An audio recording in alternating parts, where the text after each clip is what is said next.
we want to believe that violence has a story, that it begins and therefore it must also end. Or if we have survived it, we need it to have a meaning. The beginning, the end, they only come from the stories we tell ourselves. And every story needs a character, someone to play the role, someone to find the meaning we insist on. Maybe a prosecutor discovered next to his car with over 30 stab wounds, drowned in mere inches of water. Or a district attorney who erased himself, his laptop and hard drive recovered beside the Susquehanna, his body never found. Or a man whose car was left running in the Wyoming plains, his belongings scattered like confetti on the highway's shoulder. We look for archetypes, masks that stand in for the forces we wish were universal. We identify characteristics of these archetypes. We believe that the right role can hold back the dark. We believe that if we can emulate them, we can save ourselves, that we can find meaning and even protection. But those beliefs are lies. Violence comes without honor. It comes without respect for the roles we cast or the stories we tell. It's only a weakness of the mind that allows us to think that if we behave justly, the world will be just. That if we are fair, the world will treat us fairly. It's a failure, this expectation of reciprocity from an indifferent world. It's a truth most will go their whole lives without ever having known. But there are stories of men who, in the end, are forced to confront it. These are 3 of those stories. These are 3 of those men.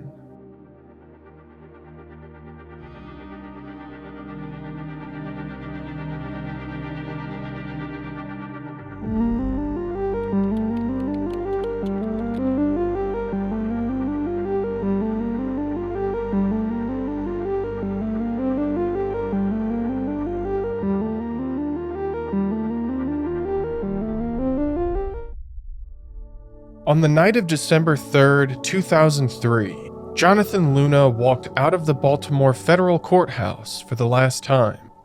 By morning, his car would be found 70 miles away, idling beside a Pennsylvania creek, blood soaking the back seat. He had been stabbed 36 times, but he didn't die from his wounds. He was drowned. To understand how an assistant United States attorney ended up alone in a Pennsylvania stream, we have to go back to a case that should have been routine, to a courtroom where something went wrong. Born in the Bronx, Luna was a quiet kid who used to wear suits to high school because he already knew who he wanted to be. He studied law at the University of North Carolina, worked through the Federal Trade Commission before serving as a prosecutor in Brooklyn and later moving to Baltimore. Luna was 38 years old, and colleagues said he was careful, diligent, and earnest. A man who believed that justice was a machine that worked if you followed the rules. He was married with 2 young sons. He commuted every morning from his home in Elk Ridge to the downtown courthouse, trying cases that blurred the lines between survival and ruin. But that winter, Luna was tired. The case on his desk had started as another routine drug trial and ended as something else. A local rapper named Dion Lionel Smith, his partner, Walter Poindexter, and a studio called Stash House Records, a front for distributing heroin through Baltimore's northwest blocks. The drugs that fueled the operation came up the corridor from New York, the same city Luna once called home. However, the trial quickly began to collapse. The defense learned that the FBI had withheld information. Their star witness, a man named Warren Grace, had been selling heroin while working as their informant, and these violations had not been disclosed. It was a violation of the Brady Rule, a constitutional right that forces prosecutors to reveal any evidence that might help the accused, a principle Luna had sworn to uphold. Judge William Quarles stopped the proceedings and ordered an inquiry into the FBI's handling of the case, an inquiry that would begin immediately. It was reportedly uncharacteristic of Luna. He seemed drained, distracted, struggling to keep track of exhibits.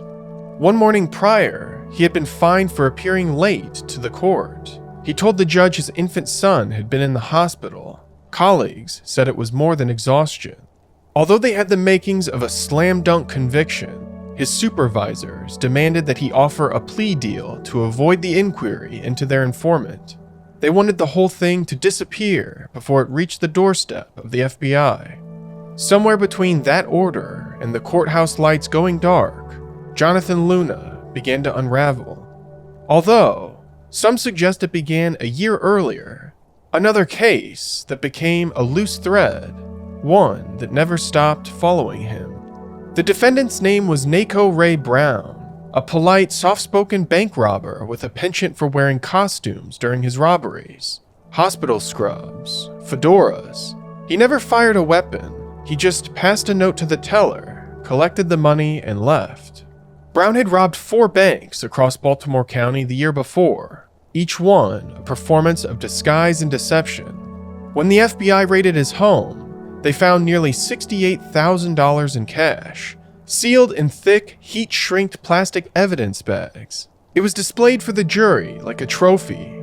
Proof of order, chain of custody, the system working.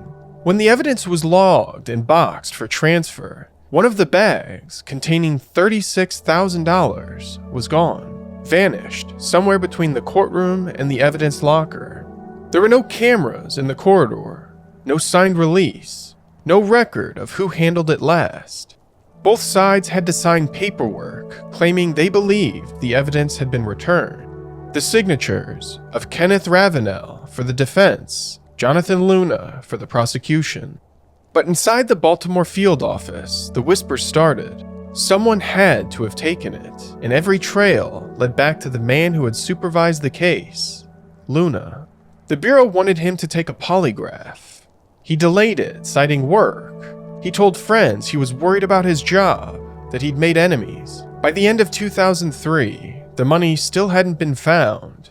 No one had been charged, but the questions never went away, and neither did Kenneth Ravenell. The same lawyer who had defended Brown was now defending the 2 heroin dealers in Luna's final case, Dion Lionel Smith and Walter Poindexter. A man who, years later, would be indicted for racketeering and money laundering after allegations of working with a Jamaican drug kingpin. The overlap is hard to ignore. The same attorney, the same city, the same story folding in on itself. Never ending, only finally, this time, it would. December 3rd, 2003, Baltimore, the last day of Jonathan Luna's life. After being directed to offer a plea deal to the 2 defendants in the Stash House Records case, he negotiated late into the evening with the defense attorneys, Kenneth Ravenell and Arcangelo Tuminelli, trying to hammer out terms everyone could live with. As the courthouse emptied, Luna was still arguing in the corridor outside the courtroom. Court reporter Ned Richardson later said the shouting spilled into the hallway, that he told them to take it somewhere else because the noise was wrecking his transcript machine. There is no audio of this argument, no camera footage that has been released to the public. After the confrontation, Luna returned to his office. He called Tuminelli around 9 p.m. from his home line to confirm the plea language. He said he was going back to the courthouse to finish the paperwork, yet it never came. Around 11 p.m., the lights in the courthouse flickered as cleaning crews made their rounds. Luna's glasses sat on his desk beside his cell phone. His laptop was open to the unfinished plea agreement. No one knows why he would have left them. He needed those glasses to drive. He needed that phone for everything else. By 11:30 p.m., Luna was gone. The courthouse where he spent his career was wired with cameras in every corridor, every exit, every parking level. But no footage of Luna leaving the building has ever been released. Maybe he walked out alone, tired, intent on finishing the deal from home. Maybe he was escorted by someone he knew, someone with a badge and a gun.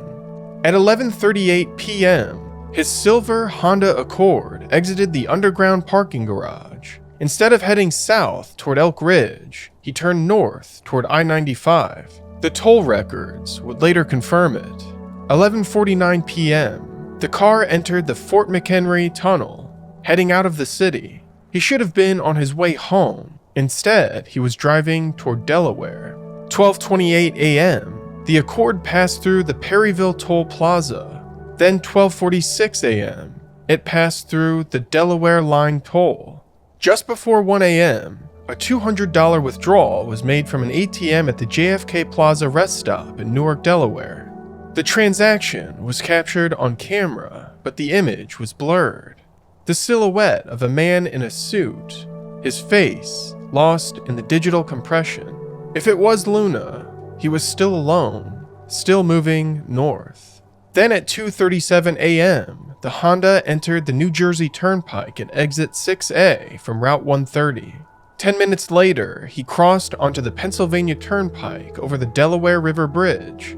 From that moment, the Easy Pass transponder was silent. Whoever was driving began paying in cash, trading a digital trail for anonymity. At 3:20 a.m., the car stopped for gas at a Sunoco in King of Prussia, Pennsylvania. A man in a business suit bought fuel with Luna's card. The clerk remembered the suit, the tie, the silence, but couldn't say for certain who he'd seen. Early reporting suggested Luna bought gas for a second vehicle. However, this detail was later retracted in 2006. At 4:04 a.m., the Honda exited the Reading-Lancaster interchange. The toll ticket handed over was streaked with blood. Luna was hurt, bleeding, but still behind the wheel.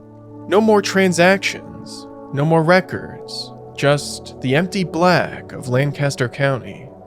Then at 5:30 a.m., an employee at Sensenig and Weaver Well Drilling in Brecknock Township noticed headlights down by the creek.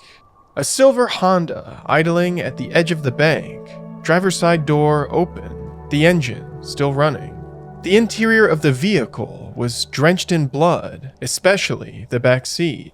Dollar bills of small denominations were scattered across the floorboards. Luna was found face down in the shallow creek a few feet away, his ID badge still around his neck, his body still wearing the same dark suit he had worn to court. The investigation that followed was one of the largest in Pennsylvania history. More than 100 state troopers, FBI agents, and cadets combed the fields and creek beds of Brecknock Township. Within hours, the area was flooded with light, flood lamps, and generators. Police tape fluttered in the wind. The cadets from the Pennsylvania State Police Academy were called in to help search the area before the weather buried it.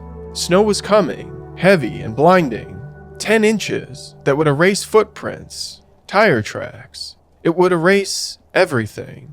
What they recovered in those few hours told a story, but not one anyone could agree on. The car had been left in neutral, as if someone had tried to push it into the creek. Blood coated the driver's door, pooled across the back seat, and spattered the ceiling.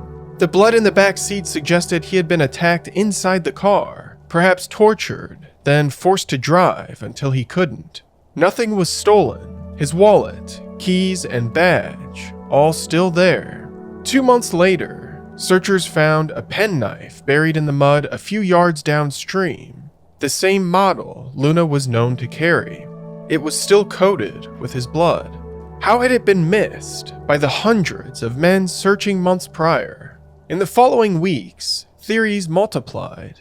A robbery staged and abandoned, a personal betrayal, a secret shame, a murder that looked too much like a message. Coroner Barry Walp conducted the autopsy, recording 36 stab and cut wounds, a puncture to the carotid artery, a few deep enough to pierce the lung, defensive cuts on his hands, a slit throat. Water in his lungs proved he had been alive when he went under. The coroner ruled it a homicide. drowning following multiple stab wounds. But behind the scenes, the Bureau wasn't convinced. Agents began floating another theory, that Luna had staged the scene himself, that he had driven north to fake an abduction to escape the humiliation of an upcoming polygraph over the missing evidence money, that he had wounded himself, nicked an artery, and died by accident. His friends called the idea grotesque. His wife refused to believe it. Judge Quarles, the same man who had watched him struggle through that final case, said it was unthinkable. But the rumor stuck. It was convenient. It needed no killer, no conspiracy, and it shifted blame away from the people who had told him to clean up the Bureau's mess. But there were problems. The Lancaster County coroner, Gary Kirchner, later said the FBI asked him directly to reclassify the death as self-inflicted. He refused. Blood from a second individual was reportedly found inside the Accord, though the Bureau has never confirmed that claim. If true, it would mean Luna wasn't alone. If false, it reveals how unstable the evidence has become. Then there was the brutality itself, the overkill, the number of stab wounds confirmed by the coroner. Furthermore, one reporter claimed that the mortician who prepared Luna's body discovered extensive bruising in the pelvic area. Nothing about it looked self-inflicted. Investigators continued to dig into Luna's past, and they uncovered a man stretched thin. He had a secret credit card his wife didn't know about, over $25,000 in debt, and a loan application for $30,000 he never completed. Not to mention an account for online dating. They also found that he had visited Lancaster County several times that year, although he had no cases, no family, and no reason to go. For some investigators, those trips were evidence of a double life. For others, they were the sign of a man trying to escape one. After the murder, the theories multiplied, that he was lured north and silenced by the New York heroin suppliers, that he couldn't take accountability for his secret life and sought to escape it. No single version fit all the details. Each one contradicted the next. By early 2004, investigators offered a $100,000 reward for information. No one came forward. Years passed. The case went cold. In December 2005, internal memos leaked that Luna had postponed the polygraph twice. 16 years later, in 2019, the defense attorney Kenneth Ravenell is indicted for racketeering and money laundering. The same man who signed the evidence sheet in the missing money case, the same man who argued with Luna on the night he died. 17 years after his death, the official cause remains homicide, but no suspect has ever been named. There is the expectation that those who are in the pursuit of justice will be protected, especially if they are operating under the arm of the federal government. We tell ourselves the machine protects its own. The story gives us safety, but it's a lie.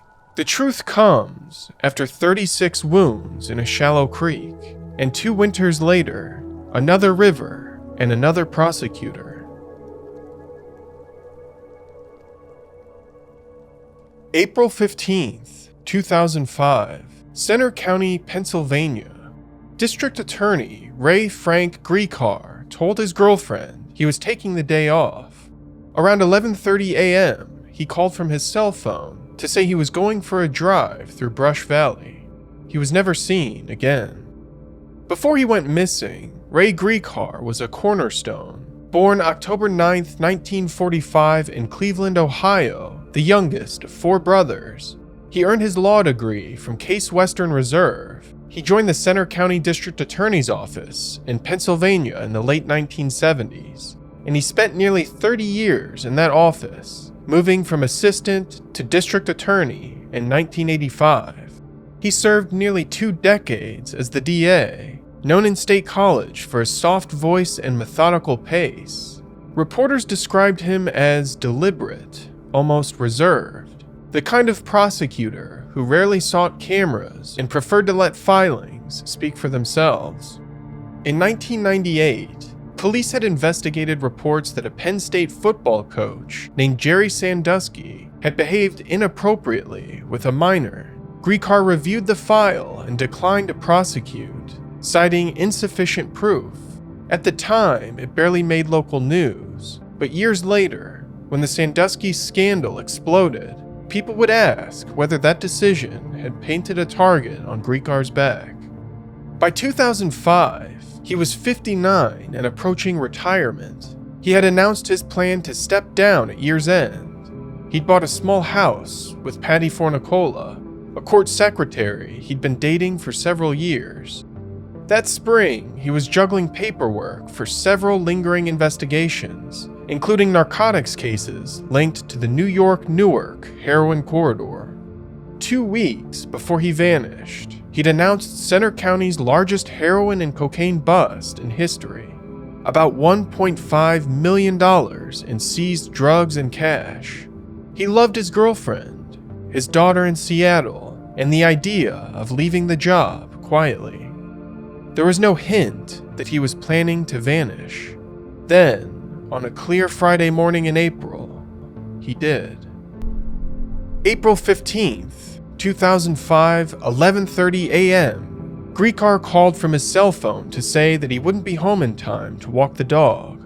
12 hours later, Fornicola reported him missing. The next morning, police began tracing the drive he'd described, looking for his red and white Mini Cooper along State Route 192. April 16th, a Union County deputy spotted the Mini Cooper parked in a dirt lot beside the Susquehanna River near the Lewisburg Bridge. The car was locked. Inside, Gricar's cell phone, a half-full water bottle, and traces of cigarette ashes on the console, although he despised smoking. Forensic tests later confirmed the water bottle carried his DNA, proof he'd been there, but nothing else pointed to where he went next. Divers swept the river, helicopters scanned the shoreline, cadaver dogs traced his scent to the car, and then nowhere. 3 months later, on July 30th, 2 fishermen beneath the Route 45 bridge hooked a mud-caked laptop labeled the property of Center County District Attorney's Office. The hard drive was missing from the computer. Then in October 2005, the hard drive was pulled from the river by another passerby, roughly 100 yards downstream. The drive was so heavily water damaged that no data could be recovered. Bizarrely, analysis of the computer at Gricar's home indicated someone had searched online for how to destroy a hard drive and water damage to a laptop. Nothing on the home computer logs pointed to anyone but Gricar himself. The searches about destroying a hard drive could have meant paranoia or simple caution before retirement. Strangely, sightings of Gricar continued for months after his disappearance. The FBI even examined photographs from a Chili's restaurant in Texas after a diner thought she'd seen him eating alone. The man was left-handed. Gricar was not. There were no withdrawals from his accounts, no cell phone pings, no contact with family or co-workers. Investigators explored working theories and found contradictions in all of them. The simplest story was that Gricar did this to himself. His older brother had jumped into the Great Miami River 9 years earlier. While some think he might have repeated a similar act in the Susquehanna, those who knew him said he would never do this to his family. However, he was moments away from retirement, starting a new life with his girlfriend. There was no note and no body recovered. Others believed the timing was impossible to ignore. 2 weeks before he vanished, Gricar had announced Center County's largest heroin and cocaine bust on a network reaching back to New York. Journalist Bill Kiesling has made connections between the Jonathan Luna and Ray Gricar cases, suggesting perhaps they involved the same New York drug supplier. The rumors only multiplied that Gricar had been abducted and dismembered by a biker with a grudge, that a heroin contact wanted revenge, but none of it ever reached a charge sheet. Those who knew him said he'd done something similar once before, drove to Cleveland without telling anyone, returned days later, surprised that people had panicked. Maybe this time he decided he didn't want to come back. There were no signs of financial distress, no withdrawals or secret accounts, but he had talked about wanting a change. He could have walked away clean, no debt, no digital trail. But if that was the plan, it ended at the riverbank. A locked Mini Cooper filled with ash he wouldn't have smoked. A laptop with a hard drive that wouldn't boot. A man who seemed to vanish above the Susquehanna. We want a story to help us understand. We might tell ourselves that careful men leave careful trails, that prosecutors seek and record the truth. But all that remains of Gricar is an absence where a story should be, a redaction no one can ever truly read. The winter of 1982, Wyoming is an unforgiving plain of snow. The land rolls endlessly outward, an expanse broken only by the cutting wind. To stand here is to feel small, to feel fragile, to know that this is not a place designed for you. It was along an isolated stretch of Interstate 80 near Elk Mountain, on the shoulder of a remote exit ramp, that a Chevrolet Blazer sat with its engine still idling, headlights prickling into the dark, the radio playing softly. All four doors were wide open, belongings like clothes and papers, the detritus of a normal human life, peppered the asphalt. It looked as though the vehicle had been turned inside out. The missing driver was a man named Don Kemp, and what happened to him is one of the most haunting vanishings of the modern era. Don Kemp was born in Maryland in 1947. He came of age when success was an obligation. He worked in advertising. It was the kind of work that devoured time, identity, and sleep. But Kemp thrived in it. He was polished and articulate, the sort of man who knew how to sell an idea even when he didn't believe in it. Then came the crash. In 1976, Kemp was involved in a car accident so severe that doctors weren't sure he'd ever walk again. It left him with chronic pain, months of physical therapy, and an immense stretch of isolation. For years, Kemp's life slowed to a crawl while he recuperated, and in that stillness, something inside him began to change. He became disillusioned with materialism, and the more he searched for meaning, the more he looked backward instead of forward. History held patterns and lessons, warnings. Somewhere, he was convinced there were answers to the questions that haunted him. He became fixated on Abraham Lincoln, particularly the days leading up to the assassination and the web of figures surrounding John Wilkes Booth. He read obsessively, scouring biographies, diaries, conspiracy pamphlets. He became particularly obsessed with Mary Surratt, who was later convicted as a conspirator in the assassination of Abraham Lincoln. It was her boarding house that served as a meeting place for those who were plotting against him. Kemp recalled to friends that in the wake of his accident, he voyaged in the spirit world, encountering and communicating with Surratt. He suggested that he was a diviner of truths, a messenger of God. In 1982, Kemp sold most of his belongings, broke up with his fiancée, and packed his Chevrolet Blazer with camping gear and remaining personal belongings before driving west. He told friends he planned to settle in Wyoming to work on a book about Lincoln's assassination. On November 15th, Kemp reached Cheyenne, Wyoming. He visited the Old West Museum, and staff remembered him walking the exhibits alone for nearly 2 hours. He left without incident, although he had left behind a brown attaché containing his journals, traveler's checks, address book, and driving glasses. Some have reported that Kemp phoned the museum moments later to say he would return to collect his things. He never arrived. One last witness recalled seeing him at the Abraham Lincoln Memorial Monument near Laramie. Then, on the morning of November 16, 1982, Officer Randy Teeters was one of the Wyoming Highway Patrol officers who came upon the abandoned vehicle on a remote off-ramp of Interstate 80 in Carbon County. He said the scene was unlike anything he had seen before. The engine of the Chevrolet Blazer was still running, the headlights and radio still on, and all the doors were unlocked and wide open. Personal belongings and clothing had been scattered all over the highway, as if tossed out. The vehicle had been packed so full that it could only have carried one occupant, and investigators noticed a single set of footprints in the fresh snow.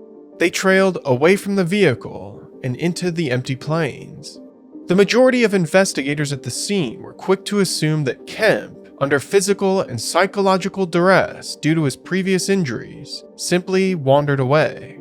However, his mother, Mary, would be one of the earliest calls about his disappearance. The Blazer was registered to her address in Salisbury, Maryland, and after it was discovered, they called her in search of the owner. However, Mary would remain intimately involved throughout the search for her son.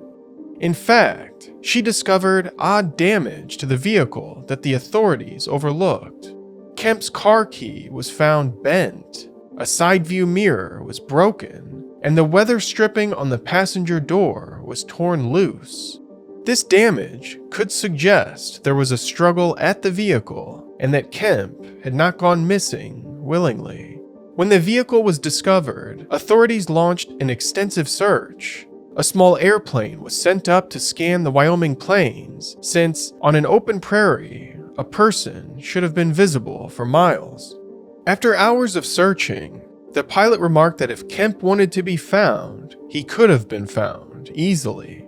The plane was audible and obvious, and it wouldn't take much to make himself visible. On the ground, patrol officers followed the single set of footprints. About a mile from the highway, they discovered a duffel bag that contained some of his personal items: laundry soap, clothing, and a teapot. The footprints continued for 6 miles into rough country through harsh winter conditions. They led searchers to an isolated barn on a ranch property. Inside, they discovered a pile of sticks arranged as if to start a fire and 3 of Kemp's socks. They found more tracks, but the increasing snowfall made it hard to determine. In fact, the majority of the search party believed that Kemp himself was nearby and actually fleeing contact from the police. They discovered a laundry bag hidden in a haystack in the barn, but the discovery didn't lead them anywhere. Afterward, a blizzard stalled the search, and things resumed only briefly. 9 days after the disappearance of Donald Kemp, officials discontinued the search. His mother became a woman haunted, while former partners and relatives of Kemp came to search the area where he disappeared. His mother never left. She quit her job as a manager of a Hertz rental car office in Salisbury, and she rented a room at the Elk Mountain Hotel to continue searching. Investigators began to retrace Kemp's steps prior to his disappearance. He spoke with his mother via telephone on November 10th, 6 days earlier, and he sent her a postcard on November 12th from North Platte, Nebraska. He had reserved a room at the Cheyenne Hotel on November 15th, and it's believed that he checked into his room. He phoned a friend that day, and he left a message for his mother. Afterward, Kemp attended the museum, and his vehicle was discovered 7 a.m. the next day on the off-ramp near Wagon Hound Rest Area. Then, there was nothing.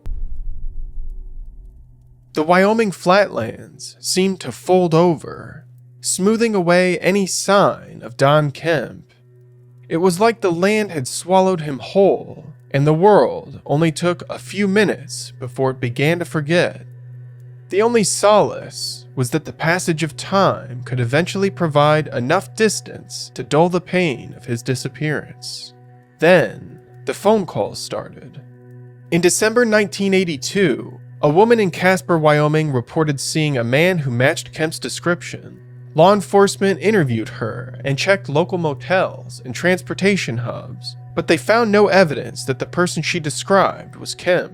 The report was filed and left unconfirmed. In early 1983, additional reports came in from Casper. One witness said she saw a man resembling Kemp at a traveling Abraham Lincoln exhibit. Another person said they saw a similar-looking man in a local tavern. Both accounts were investigated by Natrona County authorities. Neither could be verified, and no physical evidence connected them to Kemp. These kind of reports are common among missing persons cases.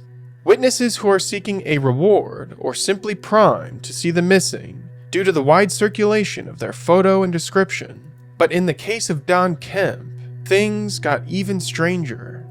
In early 1983, one of Don Kemp's close friends in New York, Judy Iao, returned from an overseas trip to find several messages on her answering machine. 6 in total. The voice on the recordings sounded like Kemp's. The man simply said he needed to talk to her. On one message, he left a phone number. When Iao called the number, a man answered. She asked if Don Kemp was there. The man said yes, then paused and said no, that he was out. The phone company records traced the number to a trailer home in Casper, Wyoming. It was about 150 miles north of where Kemp went missing. Additionally, this was the same area where previous sightings of Kemp had been made. The trailer where the calls came from was rented by a young man named Mark Dennis. When questioned by Natrona County Captain Mark Benton, Dennis flatly denied any connection to Kemp. He suggested perhaps somebody got in his house to make the phone call, or that the phone company had erred in tracing the number. He continued to cooperate with officials, even offering to take a polygraph. Ultimately, investigators decided that Dennis likely had no connection to the disappearance. Weeks after police questioned him, he moved out of the trailer and left Casper. To this day, the sightings and calls have never been fully explained. On October 4th, 1985, nearly 3 years after he disappeared, a group of hunters stumbled upon human remains in the sagebrush of Carbon County. The skeletal remains were found in open country 3 to 5 miles from where the blazer was discovered. Strangely, his remains had been found in a location that had been searched during the initial 1982 effort, and they were located in plain sight.